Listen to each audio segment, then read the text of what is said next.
এই মুহূর্তে দক্ষিণ এশিয়ার যে সমস্ত ফুটবল খেলিয়ে দেশ ফুটবলের উন্নতির জন্য ভীষণ প্রোঅ্যাক্টিভ সিদ্ধান্ত নিচ্ছে, তাদের মধ্যে উল্লেখযোগ্য হলো শ্রীলঙ্কা, পাকিস্তান এবং বাংলাদেশ। কিন্তু এই তিন দেশের মধ্যে বাংলাদেশ যেভাবে অত্যন্ত দ্রুততার সঙ্গে এবং বিচক্ষণতার সঙ্গে সিদ্ধান্ত নিচ্ছে, তাতে এটুকু আমি নিশ্চিতভাবে বলতে পারি যে আগামী 4 থেকে 5 বছরের মধ্যে বাংলাদেশ এশিয়ান কাপের মূল পর্বে নিয়মিত খেলবে। এ বিষয়ে কোনো সন্দেহ থাকার কথাই নাই। অথচ একটা সময় ছিল যখন বাংলাদেশ সাব টুর্নামেন্ট খেলতে নামতো, তখন তারা মনে করতো যে ভারতের সঙ্গে কোনো মতে ড্র করলে সম্মানটা বাঁচবে। অথচ আজকে তারা এই সাব টুর্নামেন্ট ছেড়ে এশিয়া কাপের দিকে নজর দিচ্ছে, আর এটা সম্ভব হয়েছে শুধুমাত্র বাংলাদেশ ফুটবল ফেডারেশন বা বাফুফের জন্য। আজ থেকে 7-8 মাস আগে পর্যন্ত আমার ভিডিওর কমেন্ট বক্সে অনেক বাংলাদেশি ফুটবল সমর্থক এসে বলতেন যে দাদা, আমাদের এই বাংলাদেশে ফুটবলকে গ্রো হতে দিচ্ছে না ফেডারেশন সিন্ডিকেট। কিন্তু আমার মনে হয় এই মুহূর্তে বাংলাদেশ ফুটবল ফেডারেশন যেভাবে অগ্রগতি দ্বারা দেখাচ্ছে, যে লক্ষ্যে তারা কাজ করে চলেছে, আমার মনে হয় বেশি দিন তাদেরকে এই অভিযোগ আর করতে দেবে না। কারণ বাংলাদেশ ফুটবল ফেডারেশনের ভাইস প্রেসিডেন্ট ফাহাদ করিম জানিয়েছে যে এই 2026 সালের মধ্যে অলরেডি সিনিয়র দল, বয়সভিত্তিক দল কিংবা মহিলা দল মিলিয়ে টোটাল 10টার বেশি বংশোদ্ভূত বা অরিজিন প্লেয়ারকে বাংলাদেশ নিজেদের দেশে নিয়ে আসবে। অলরেডি তো ইতিমধ্যে বাংলাদেশের সিনিয়র এবং বয়সভিত্তিক দল মিলে হামজা, সমিত, ফাইমাদুল, রোনান, ডেকলান এরা তো রয়েছে। এদের সঙ্গে আরও 10 জন যে ইয়ং ট্যালেন্ট বা যে 10 ট্যালেন্ট যুক্ত করতে চলেছে বাংলাদেশ ফুটবল ফেডারেশন। একবার চিন্তা করে দেখুন যে বাংলাদেশ ফুটবল ফেডারেশনটা ফুটবল ফেডারেশনের প্রশাসকরা জাস্ট কোন লেভেলে গিয়ে তারা চিন্তা ভাবনা করতে শুরু করেছেন। কারণ এই ফাহাদ করিমের মতো ফুটবল প্রশাসকরা এটা বুঝে গেছেন যে এই সমস্ত দেশীয় প্লেয়ার দিয়ে আর যাই হোক এশিয়ার টপ লেভেলে ভালো পারফরমেন্স কোনোদিনই আশা করা যাবে না, এবং ফুটবলের এই সিন্ডিকেটের মধ্যে থেকে কখনো ফুটবলকে ভাঙা যাবে না, বা এই দেশীয় প্লেয়ারদের দিয়ে ফুটবলের সিন্ডিকেট ভাঙা যাবে না। তাই তারা একটা বিকল্প এবং সর্বোৎকৃষ্ট যে পথ হবে সেই পথটাকেই বেছে নিয়েছেন। আর বাংলাদেশের সবচেয়ে ভরসাযোগ্য পূর্বতন যে কোচ জাভিয়ার ক্যাবরেরা, তার বিদায়ের পর যখন নতুন জাতীয় দলের কোচ নিযুক্ত হলেন থমাস ঢুলি এবং বয়সভিত্তিক দলের কোচ জেরার্ড জোন্স, এরা যখন এলেন তখন এই ফুটবল প্রশাসক এবং কোচেদের তাদের মতবাদটা এক হয়ে গেল। অর্থাৎ দুজনেই, এই কোচ এবং ফুটবল প্রশাসকরা একই লক্ষ্যে এগিয়ে চলেছেন এবং দুজনের চিন্তাধারায় কিন্তু একই। আর যেহেতু থমাস ঢুলি নিজে একজন অরিজিন বা বংশোদ্ভূত প্লেয়ার ছিলেন, তাই তিনি এই বিষয়টার গুরুত্ব আরও ভালো করে অনুধাবন করতে পারেন। এবং তিনি এটাও বলেছেন যে এবার থেকে বাংলাদেশ জাতীয় দলে শুধুমাত্র সেই সমস্ত ফুটবলার সুযোগ পাবে যাদের দক্ষতা আছে, যাদের যোগ্যতা আছে। নামের আড়ম্বরে তারা কিন্তু আর জাতীয় দলে সুযোগ পাবে না। এবার আমাদের ভারতীয় দলের দিকে তাকান। বিগত 5-6 বছর ধরে আমাদের সিনিয়র পুরুষ দলে যে ফুটবলাররা খেলে তাদের সবার নাম মুখস্থ। একটা মুখস্থ দল লাস্ট 5-6 বছর ধরে খেলে যাচ্ছে, তারা রেজাল্ট দিতে পারছে না, তবুও খেলে যাচ্ছে।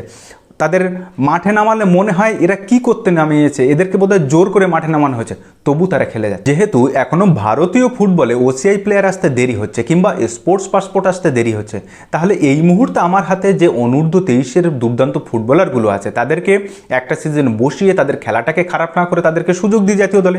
ইউনিটি কাপে সুযোগ দিতে পারতাম, তাজিকিস্তানে সুযোগ দিতে পারতাম, কিন্তু খালিদ জামিল সেটা করবেন কেন? খালিদ জামিল ওই হারাম বল খেলবেন, না আছে তাতে কোনো রেজাল্ট, না আছে কোনো দৃষ্টিনন্দন ফুটবল। ডি বক্সের সামনে 7-8 জনকে দাঁড় করিয়ে দাও, যতক্ষণ পারো ঠেকাও, না ঠেকাতে পারলে গোল খেয়ে বাড়ি এসো, এই তো চলছে। তো যাই হোক, এবার বাংলাদেশ প্রসঙ্গে ফিরি। এই মুহূর্তে বাংলাদেশ দলে যদি এই সমস্ত অরিজিন প্লেয়াররা আসে, তবে কি বাংলাদেশ আগামী 2030 বিশ্বকাপে কোয়ালিফাই করতে পারবে? আমার উত্তর হচ্ছে না। কারণ বিশ্বকাপে সুযোগ পাওয়াটা একটা বিশাল বড় লক্ষ্য, আর এই লক্ষ্য পেরোতে গেলে বেশ কয়েকটা ধাপ পেরিয়ে তরবে যেতে হবে। তো এটা মনুষ্য জীবনের ক্ষেত্রেও আছে, আর এইখানে লাগবে কিন্তু কি প্রপার প্ল্যানিং। আর সেই প্ল্যানিংটা কি না, এই বিশাল বড় লক্ষ্যকে ছোট ছোট খণ্ডে ভাগ করতে হবে।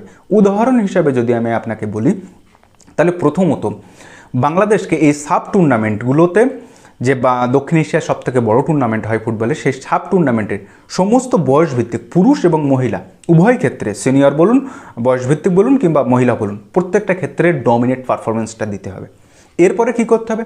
2 নম্বর পয়েন্ট, এখানে বাংলাদেশের যে র্যাঙ্কিং আছে সেই র্যাঙ্কিংয়ের থেকে 10, 20, 50 ধাপ উপরে থাকা দলগুলোর সঙ্গে নিয়মিত ফিফা উইন্ডোতে ফ্রেন্ডলি খেলতে হবে র্যাঙ্কিংটাকে বাড়ানোর জন্য। কারণ এখানে বাংলাদেশের হারানোর কিছু নেই। যদি এখান থেকে বাংলাদেশ জেতে তাহলে বাংলাদেশের র্যাঙ্কিংটা ভালো হবে। র্যাঙ্কিং ভালো হলে কি হবে না, বাংলাদেশ আরও টপ লেভেলের দেশের সঙ্গে নিয়মিত ফ্রেন্ডলিগুলো খেলতে পারবে এবং এই প্রসেসটা কিন্তু কন্টিনিউ করতে হবে।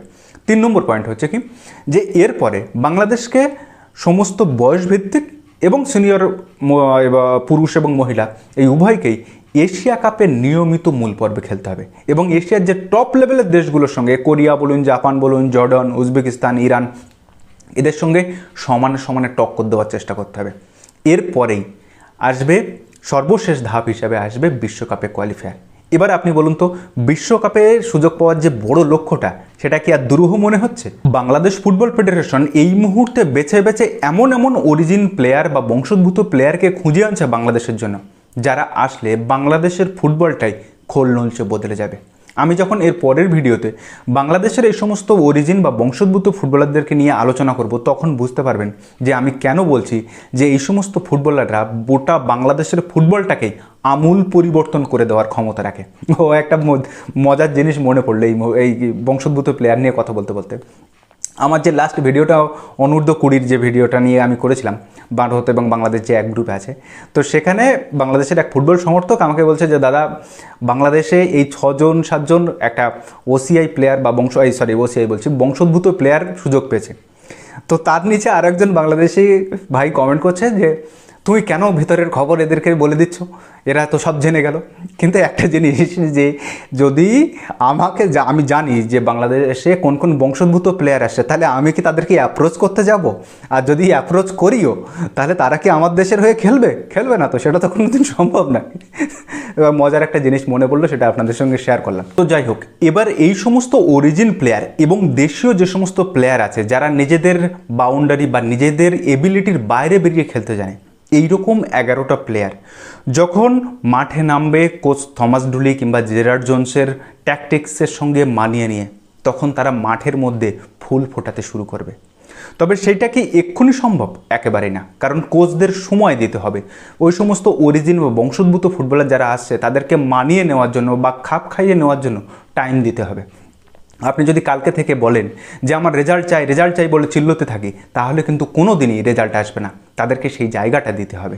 এবং এই ক্ষেত্রে ফেডারেশন যে কাজটা করছে, শুধুমাত্র যে তারা এটা ভেবেছে যে এই দেশীয় প্লেয়ারদের দিয়ে এশীয় লেভেলে দাগ কাটা যাবে না, তার জন্য চাই বংশোদ্ভূত বা অরিজিন প্লেয়ার। শুধুমাত্র এই সিদ্ধান্তটার জন্যই ফেডারেশনের ওই সমস্ত কর্তাদেরকে কুর্নিশ জানাতে হয়। এবং শুধু তাই নয়, তারা এটাও সিদ্ধান্ত নিচ্ছে যে বাংলাদেশের যে সমস্ত অরিজিন ফুটবলাররা আছে তারা ইউরোপ থেকে বাংলাদেশে নিজেরা পয়সা খরচ করে কেন আসবে, বরং বাংলাদেশ ফুটবল ফেডারেশন বা কোচিং স্টাফরা ইউরোপের কোনো দেশে গিয়ে ওইখানে ট্রায়ালের ব্যবস্থা করে। জাস্ট একবার শান্ত মাথায় ভেবে দেখুন যে ঠিক কতটা সময়ের আগে ভাবলে এবং কতটা ছক ভাঙার সিদ্ধান্ত নিতে জানলে বাংলাদেশ ফুটবলের জন্য এরকম সৎ, সাহসী এবং সঠিক পদক্ষেপ নেওয়া যেতে পারে। যে বাংলাদেশ ফুটবলকে আমরা সাব থেকে বেরিয়ে এশিয়ান লেভেলে প্রতিষ্ঠা করতে চাই, তার জন্য যে কাজ করতে হবে সেই কাজগুলো আমরা অবশ্যই করব এবং তার জন্য যতদূর যেতে হয় ততদূর যাব। আমি তো বলবো যে বাংলাদেশ ফুটবল ব্লেসড বা বাংলাদেশ ফুটবল ফেডারেশন ব্লেসড যে এইরকম ফাহাদ করিমের মতো বা তাদের প্রেসিডেন্টের মতো এইরকম ফুটবল প্রশাসককে পেয়েছে। আর ভাগ্য করে আমরা ভারতীয় ফুটবলে কিছু প্রশাসক পেয়েছি, আহা, পুরো সোনায় মুড়ে রাখার মতো তাদের। এই ভিডিওর কমেন্ট বক্সে 2 দেশের ফুটবল প্রেমী মানুষই কমেন্ট করবে। কীরকম ধরনের জানেন? ভারতের দর্শকরা বলবে যে কেন বাংলাদেশকে নিয়ে কথা বলছো, আর বাংলাদেশ দর্শকরা বলবে যে আমাদেরকে নিয়ে কেন কথা বলছো, নিজের দেশটা নিয়ে ভাবো। তো একটা কথা বলি, ক্রিকেটের কথা যদি আমি বলি, তবে এই মুহূর্তে এশিয়ার সমস্ত দেশ ভারতের ক্রিকেটীয় মডেলকে ফলো করে। কেউ স্বীকার করে সামনাসামনি, আর কেউ গোপনে করে, এই যা। কিন্তু একটা জিনিস তো মানতে বাধ্য হবেন যে আইপিএলের মতো ফ্রাঞ্চাইজি লিগটা ওই রকম ফেমাস হওয়ার পরে এশিয়ার বাকি দেশগুলো একইভাবে ওই টি-20 লিগটা শুরু করেছে। তাহলে ভারতীয় ক্রিকেটীয় মডেল দেখে তারাও কিন্তু শুরু করেছে এবং ওই ক্রিকেটীয় মডেল দেখে ভারতীয় ক্রিকেট বোর্ড এই মুহূর্তে বিশ্বের সবচেয়ে ধনীতম ক্রিকেট বোর্ড হয়েছে। তো এটাকে তো অস্বীকার করতে পারবে না। ঠিক একইভাবে এই দক্ষিণ এশিয়ার গলা পর্যন্ত রাজনীতিতে দাঁড়িয়েও বাংলাদেশের ফুটবল প্রশাসকরা যেভাবে নিজেদের ফুটবলের উন্নতির জন্য সৎ, সাহসী এবং সঠিক ও দৃঢ় পদক্ষেপটা নিচ্ছেন, তো যাদের সঙ্গে আমাদের প্রতিনিয়ত সাব রিজিয়নের বয়সভিত্তিক পুরুষ দল হোক কিংবা নারী দল, উভয় ক্ষেত্রেই আমরা নিয়মিত যাদেরকে ফেস করব তারা এইভাবে নিজেদের ফুটবলকে খোলনলচে বদলে দিচ্ছে। যারা এশীয় লেভেলে প্রতিষ্ঠা পেতে চাইছে তাদেরকে নিয়ে কথা বলবো না তো কাদের নিয়ে বলবো? একটি অটোনমাস বডি হিসাবে ফুটবলের উন্নতির স্বার্থে যে যে সিদ্ধান্ত নেওয়া উচিত তার সবকটাই কিন্তু নিচ্ছে বাংলাদেশ ফুটবলের প্রশাসকরা। আর আমরা এখনও সেই অতীতের গৌরবময় অধ্যায়ের স্মৃতি আজও শুধু রোমন্থন করে চলে, না পারছে এগোতে, না পারছে পেছোতে, এক জায়গায় যেন স্ট্যাক হয়ে দাঁড়িয়ে গেছি, যেখান থেকে শুধু ডিগ্রেডেশন ছাড়া আর কিছু হয় না। তো এই মুহূর্তে বাংলাদেশ ফুটবল প্রশাসন বা বাংলাদেশ ফুটবল ফেডারেশন যে পরিকল্পনাটা নিয়েছে সেই পরিকল্পনাটাকে যদি সঠিকভাবে তারা বাস্তবায়ন করতে পারে তাহলে তাদের এই সিদ্ধান্তটা কিন্তু দক্ষিণ এশিয়ার ফুটবলে একটা দৃষ্টান্ত স্থাপন করবে। অন্যদিক দিয়ে যদি বলেন তবে বাংলাদেশ একটা প্রসেসের মধ্যে সবে ঢুকেছে এবং এই প্রসেস থেকে বেরিয়ে যখন আগামী 4-5 বছর পরে তারা তাদের এই সিদ্ধান্তের দিকে ফিরে তাকাবে তখন তারা রীতিমতো গর্বান্বিত বা গর্ববোধ করবে যে আমরা এই রকম সময়ে এই রকম একটা সিদ্ধান্ত নিতে পেরেছিলাম, যার কারণে আজকে বাংলাদেশ ফুটবল এই জায়গাটায় পৌঁছেছে। এবং আমার বিশ্বাস বাংলাদেশ তাদের নতুন যে বংশোদ্ভূত প্লেয়ারটা কি পেয়েছে, যে অ্যাটাকিং মিডফিল্ডার, তার অ্যাটাকিং এবিলিটি এবং হামজা চৌধুরীর ডিফেন্সিভ এবিলিটি মিলে বাংলাদেশের মাঝ মাঠে একটা ডেডলি কম্বিনেশন ডুও হতে যাচ্ছে, যেটা আমি নেক্সট ভিডিওতে আলোচনা করব। টিল দেন ততক্ষণ ভালো থাকবেন, সুস্থ থাকবেন আর অবশ্যই নিজের খেয়াল রাখবেন। আর হ্যাঁ, আমাদের চ্যানেলটি কিন্তু অবশ্যই ফলো করে রাখবেন। তো দেখা হচ্ছে পরের ভিডিওতে, ভালো থাকবেন, ধন্যবাদ।